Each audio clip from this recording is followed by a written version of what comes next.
क्या आपने कभी सोचा है, जो अमेरिका कभी भारत पर भरोसा करने से कतराता था, आज वही अमेरिका खुले मंच से कह रहा है भारत इंडो पैसिफिक का सबसे अहम साझेदार है। क्या ये यूं ही हो गया? नहीं साथियों, ये है 6 साल की सोच, रणनीति और एक सधी हुई कूटनीतिक चाल का नतीजा।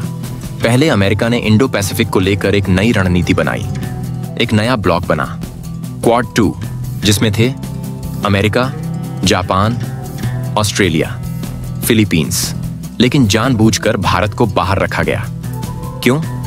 क्योंकि उन्हें लगा कि भारत कभी उनकी लाइन पर नहीं चलेगा और चीन के खिलाफ खुलकर नहीं बोलेगा। पर वो भूल गए, भारत की चुप्पी उसकी कमजोरी नहीं, उसकी रणनीति होती है। जब भारत ने पाकिस्तान में घुसकर ऑपरेशन सिंदूर के जरिए चीन के हथियारों की पोल खोल दी, तो पूरी दुनिया हक्की बक्की रह गई। भारतीय मिसाइलों ने मेड इन चाइना हथियारों को बेखौफ तबाह किया और यहीं से अमेरिकी रणनीति में बदलाव शुरू हो गया। आज वही अमेरिका सैंग्रीला डायलॉग में खड़ा होकर कहता है, हमें भारत के साथ रक्षा साझेदारी को और मजबूत करना है। सिर्फ अमेरिका ही नहीं, फ्रांस के राष्ट्रपति इमैनुएल मैक्रों भी लगातार भारत के करीब आ रहे हैं। वो इंडोनेशिया, वियतनाम, सिंगापुर होते हुए भारत पहुंचे और साफ कहा, we want to go further with India. क्यों? क्योंकि उन्हें अब ये बात समझ आ गई है, अगर कोई चीन को अकेले बैलेंस कर सकता है तो वो है भारत। तो सवाल, भारत ने ऐसा क्या किया? आइए जानते हैं भारत के 6 बड़े कदम जो बन गए ग्लोबल गेम चेंजर। एक, क्वाड में शामिल रहे, लेकिन स्वतंत्र नीति अपनाई, हर बात पर हां नहीं की, भरोसा धीरे धीरे कमाया। 2, ताइवान से व्यापार किया, लेकिन खुले समर्थन से बचा, संतुलन बनाए रखा। 3, फिलीपींस को मिसाइल बेची, चीन की नाक के नीचे सीधा संदेश।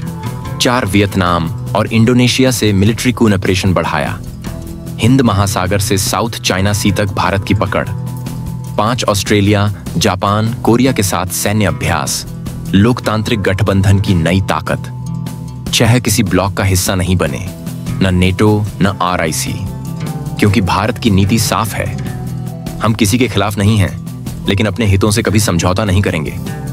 अब देखिए नतीजा, रूस तक को लगने लगा है कि भारत पश्चिम से दूर जा रहा है।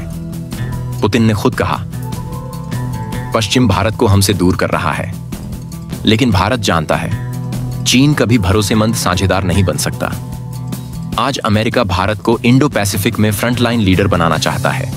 फ्रांस रक्षा उत्पादन में साझेदारी चाहता है। जापान और ऑस्ट्रेलिया सेना से सेना की दोस्ती को और आगे बढ़ाना चाहते हैं। लेकिन भारत की शर्त साफ है, हम किसी की लड़ाई नहीं लड़ेंगे।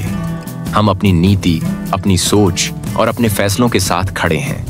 अब भारत ने बिना किसी युद्ध, बिना किसी उग्र बयानबाजी के पूरे इंडो पैसिफिक में चीन की घेराबंदी शुरू कर दी है।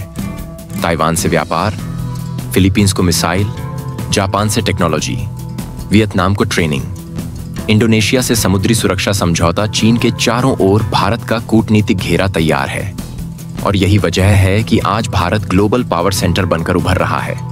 तो साथियों, ये चमत्कार नहीं, ये है 6 साल की बुद्धिमत्ता, संतुलन और राष्ट्रनीति का कमाल। अगर आप मानते हैं कि भारत की यह रणनीति उसे भविष्य का वैश्विक नेता बना सकती है, तो वीडियो को लाइक कीजिए, कमेंट करके अपनी राय जरूर बताइए, क्योंकि अब भारत सिर्फ खेल का हिस्सा नहीं, पूरे गेम का मास्टर बन चुका है।